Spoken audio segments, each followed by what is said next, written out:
Chapter 12. Red.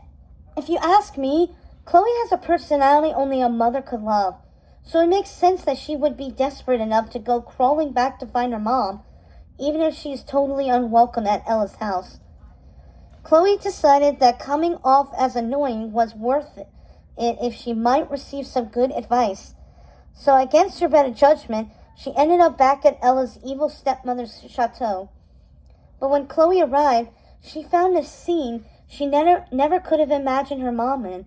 Hunched over, sweaty and filthy, Ella plunged her hands into the dirt of the circular garden bed surrounding the fountain at the front of the home and tugged free a large, gnarly weed.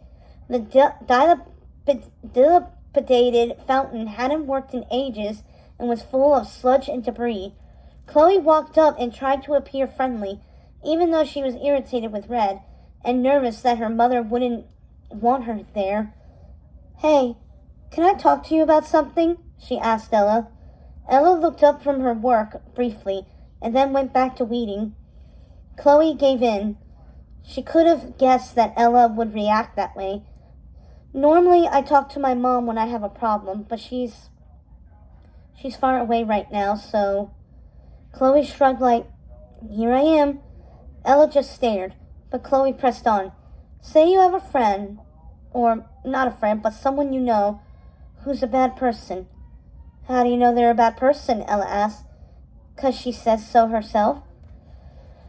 "Bad people don't think they're bad. Trust me. I live with one," Ella said, jerking her head toward the chateau. "Okay, but what if they keep pushing you to do something bad, but they say it's for a good reason?" Ella considered the question and then handed Chloe a trowel, pointing to the overgrown garden bed. Chloe tried to do as instructed, but she was terrible at it. She jabbed at the ground with the point of her trowel.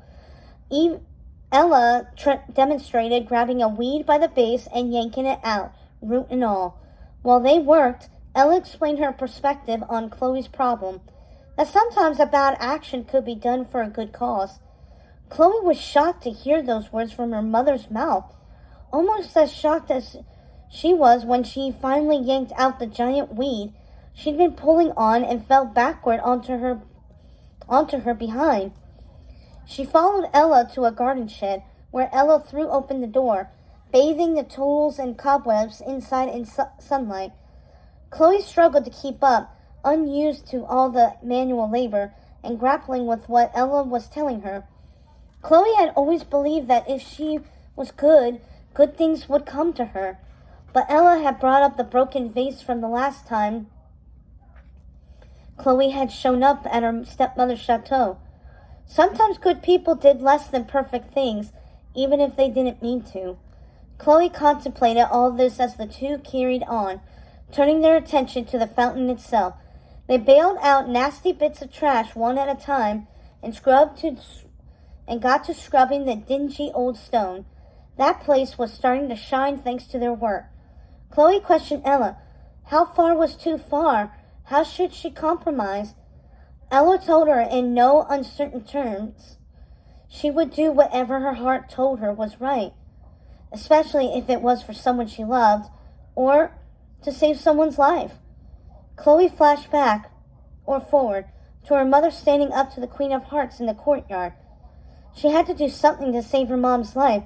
She couldn't play it clean, because the situation they were in wasn't neat and tidy. She'd have to get her hands dirty.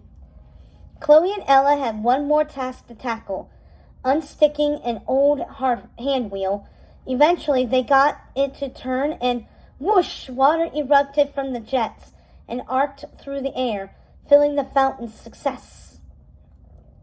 With the garden bursting with colorful blooms and the fountain in much better shape, Chloe, brimming with emotion, looked at her mom. "I knew you'd have the answer," Chloe said. "Thank you." And then Chloe took off back toward the school. Ella stood there, watching Chloe leave, absolutely puzzled by the comment.